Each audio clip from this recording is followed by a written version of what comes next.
had been months since the Thompson family last talked seriously about getting a dog. Life always seemed to get in the way. School, work, travel. But now that the kids were older and routines had finally settled, it felt like the right time. One sunny Saturday morning, the whole family piled into their car and headed to the local animal shelter, hearts open and expectations simple. Find a friendly dog to bring home.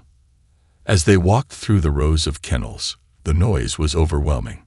Dozens of dogs barked, jumped, and pawed at their cages, all eager for attention. Some wagged their tails furiously. Others whined with pleading eyes. It was a blur of fur, noise, and emotion. The kids, Lucy and Ben, ran ahead excitedly, pointing at every other dog and calling their parents over. Mr. and Mrs. Thompson followed, trying to take it all in. Then something, or rather someone, caught Mrs. Thompson's eye. In the corner kennel, away from the loudest section, sat a golden retriever mix with a thick coat and calm, amber eyes. He wasn't barking. He wasn't pacing. He just sat quietly, watching them. His eyes didn't look scared or sad.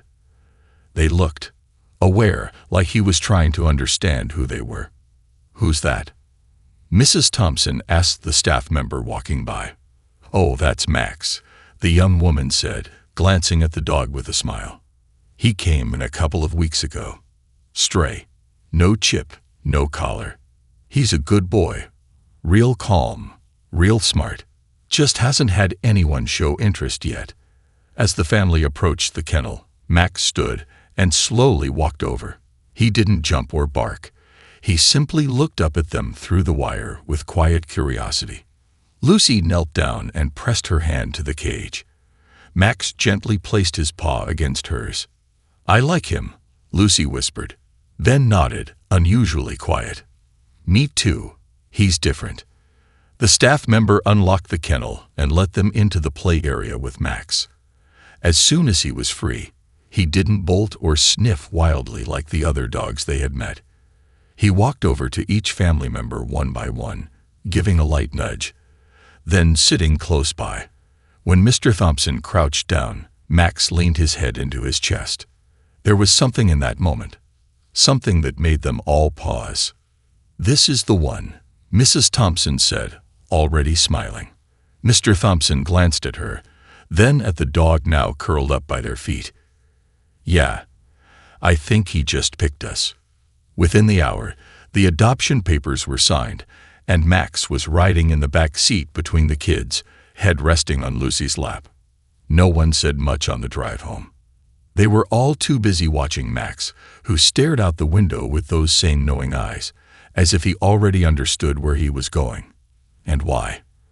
Let me know when you're ready for part 2. Max's first steps into the Thompson home were cautious but calm.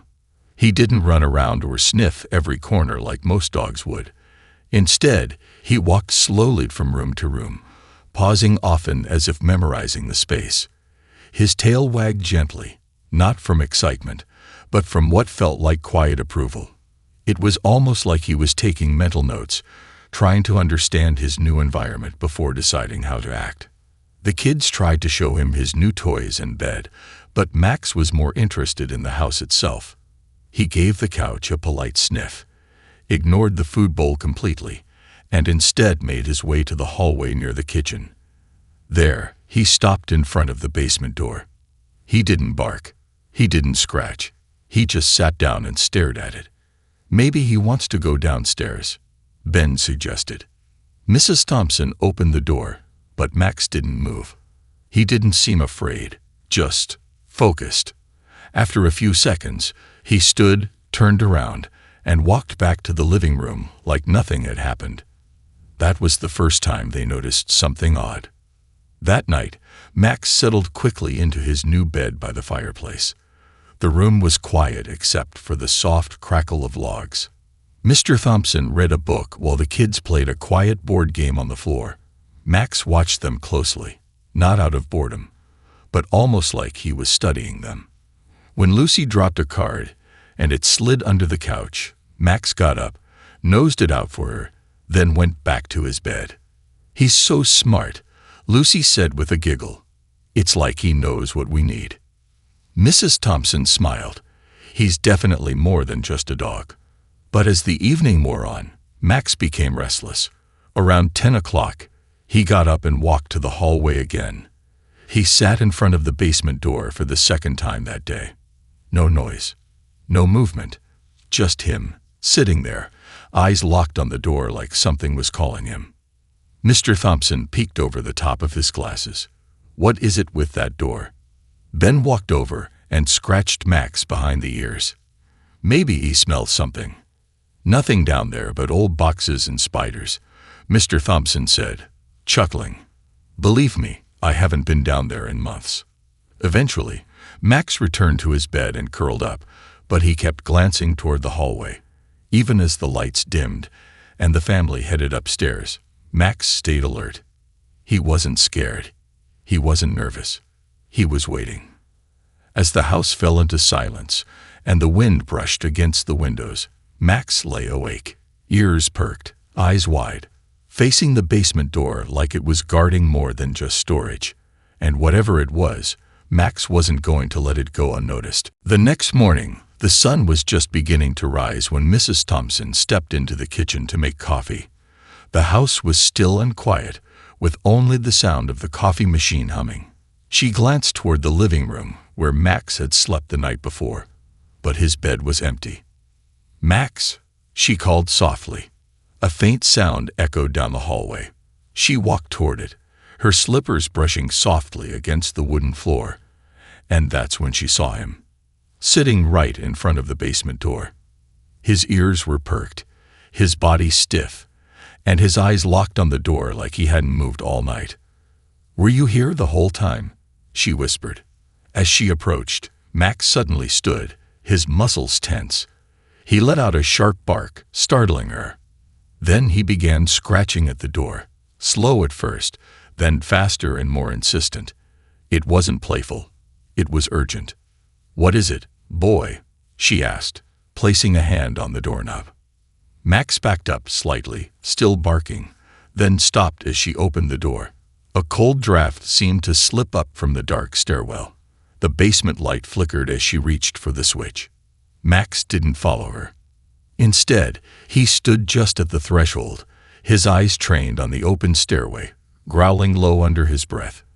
The sound wasn't aggressive, but it wasn't casual either. It was protective, like he sensed something that didn't belong. By now, Mr. Thompson had come downstairs, rubbing sleep from his eyes. "Everything okay?" "Max is acting strange," she said, motioning to the dog still frozen in place.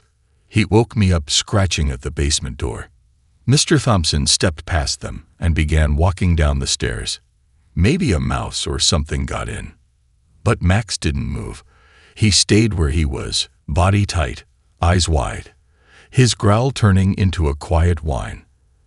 His paw hovered off the floor like he wasn't sure if he should follow or flee. In the dim light of the basement, Mr. Thompson scanned the room.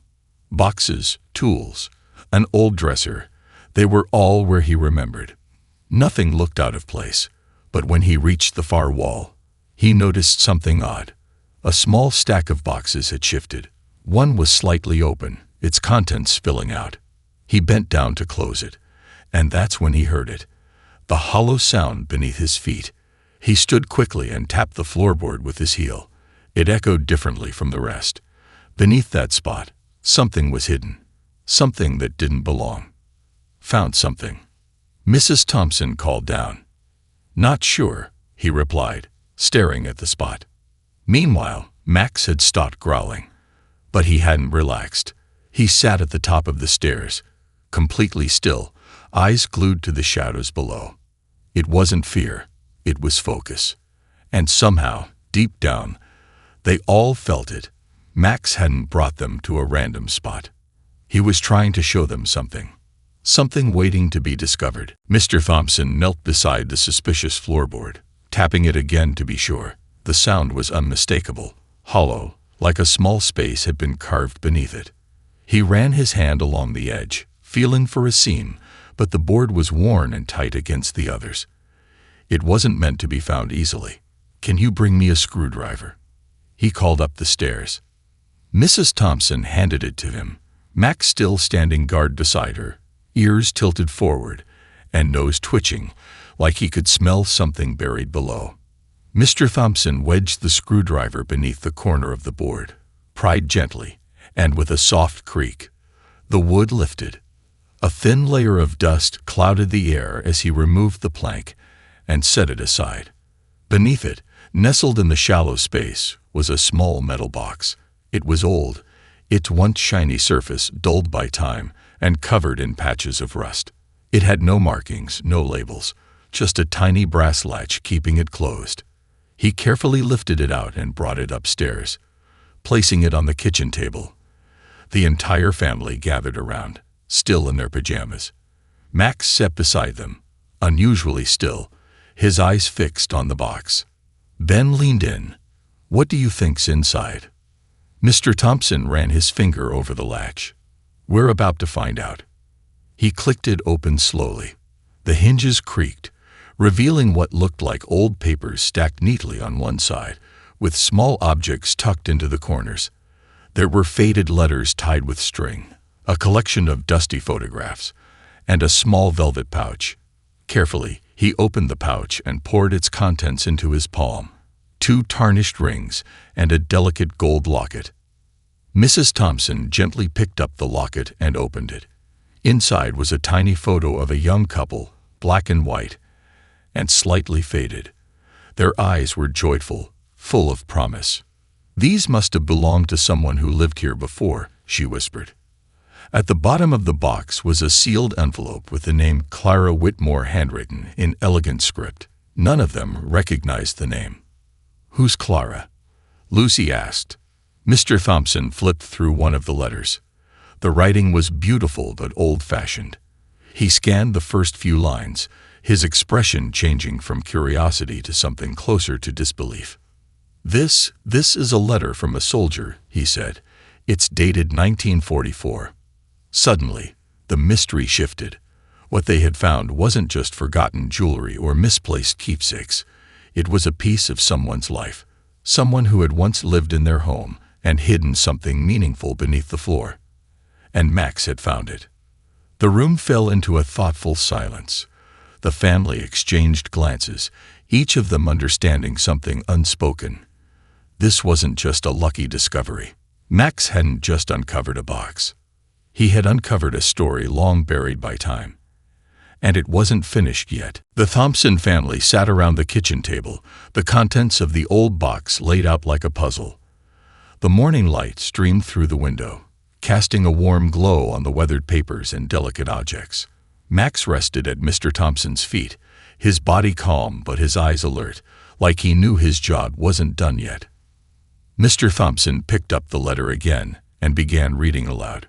"My dearest Clara, if you're reading this, then I never made it home. But please know, every day I carried you with me." His voice grew quiet, the weight of the words pressing down on the room. It was a letter from a young man named James Whitmore, written during the war. He spoke of love, hope, and a promise he feared he wouldn't live long enough to keep. The letter ended with instructions. If the worst happened, he had hidden his most cherished belongings in the floor of their home, beneath the basement, in hopes that someday they would be found and returned to Clara. Mrs. Thompson wiped her eyes. It's like he wrote this for someone to find, for her to know he never stopped thinking about her.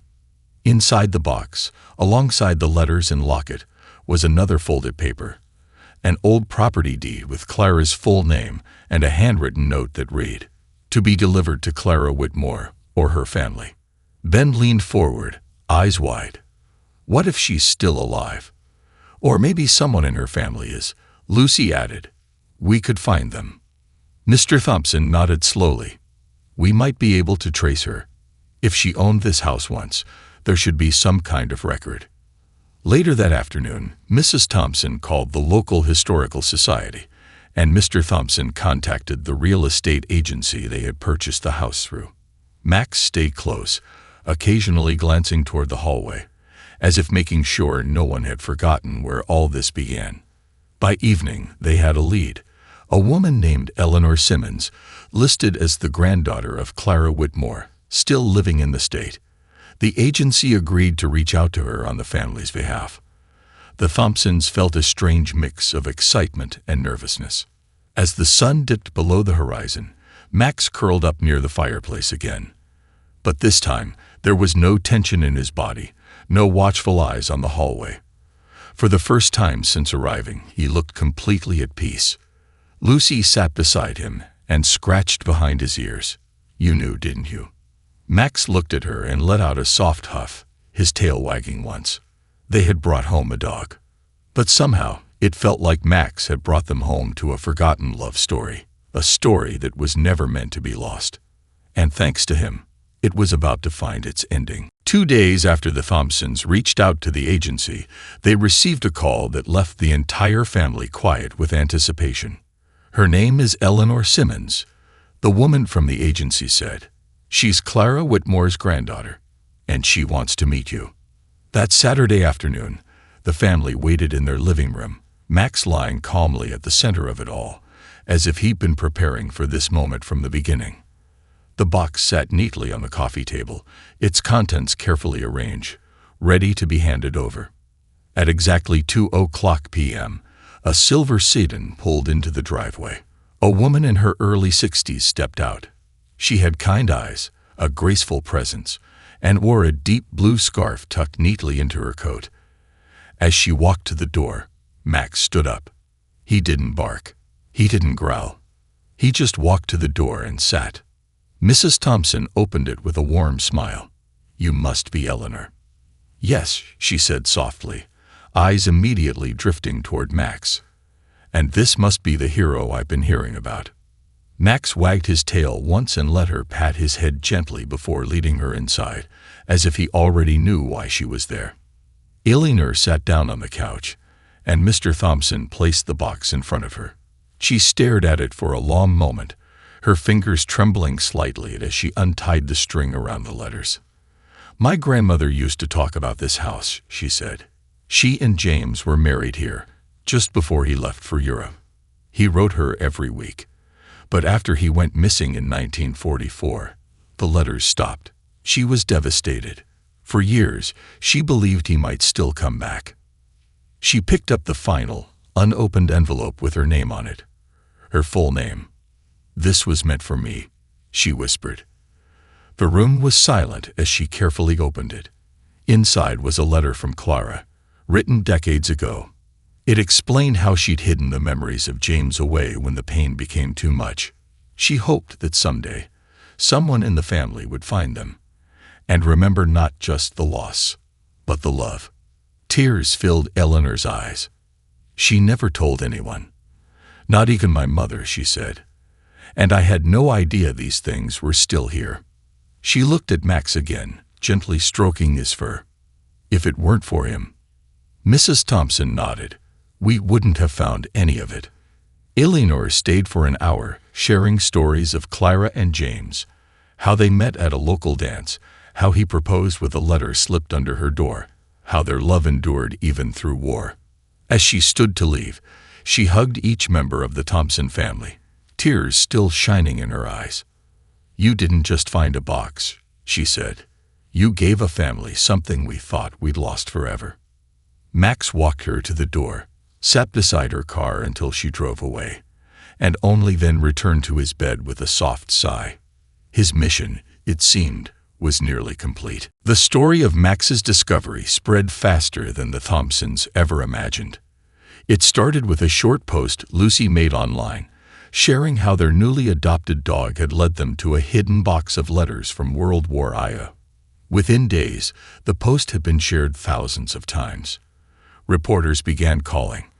Local news stations asked for interviews. People across the country were touched by the idea that a dog could uncover a piece of forgotten history and reunite a family with its past. But through it all, Max remained the same. Calm, quiet, watchful. He didn't seem to care about the cameras or the sudden attention. He stayed close to the Thompsons, always gentle, always alert, like he was still making sure everything was okay. 1 week later, the mayor of their town invited the family. and Max, to a small ceremony at the local community hall.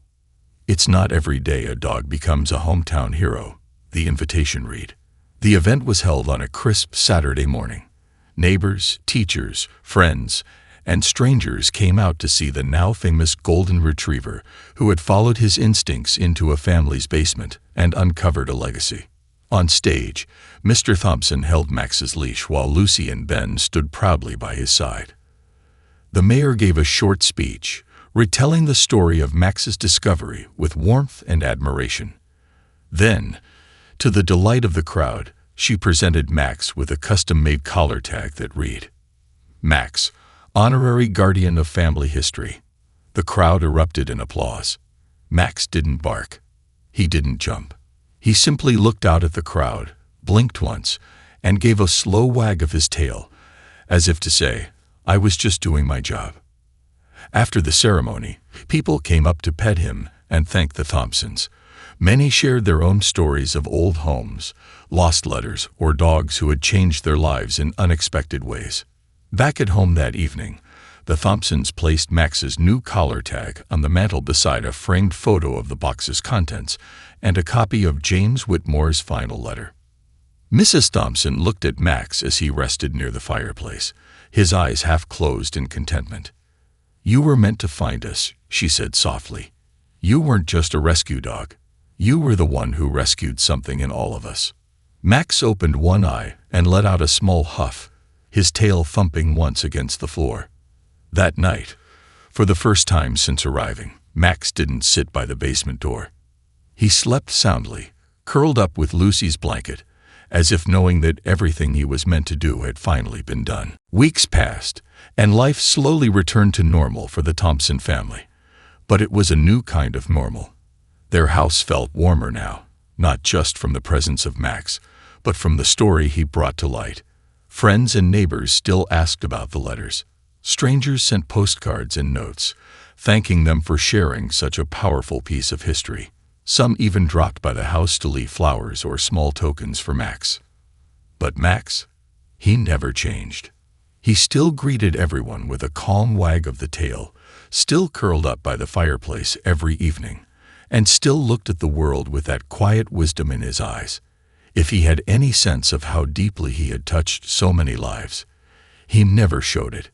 He was just Max, gentle, loyal, and content. One quiet Sunday afternoon, the family received a letter in the mail.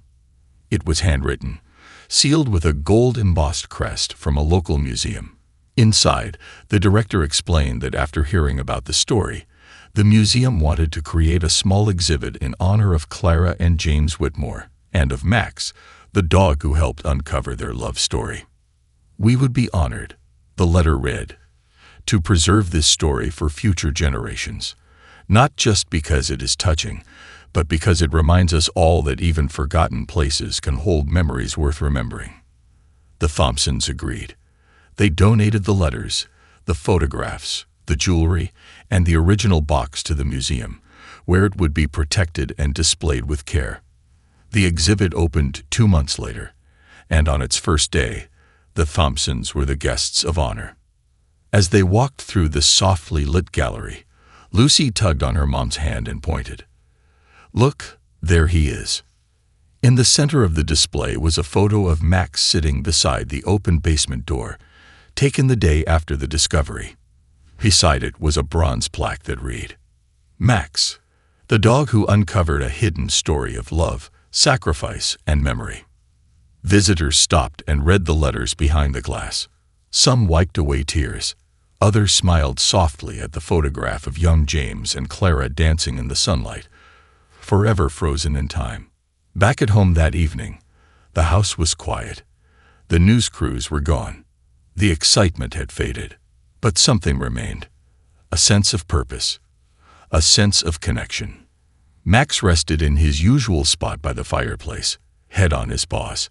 He looked up as Lucy curled beside him with her book and whispered, "We love you, Max." He gave a soft sigh, eyes closing, tail thumping once in reply. Because for Max, it had never been about attention or praise. It had always been about finding where he belonged, and helping the Thompsons find something they never even knew they were missing. And now, the story would live on, not just in glass cases and headlines, but in the hearts of everyone it had touched. Forever. Let me know if you'd like a version of this story.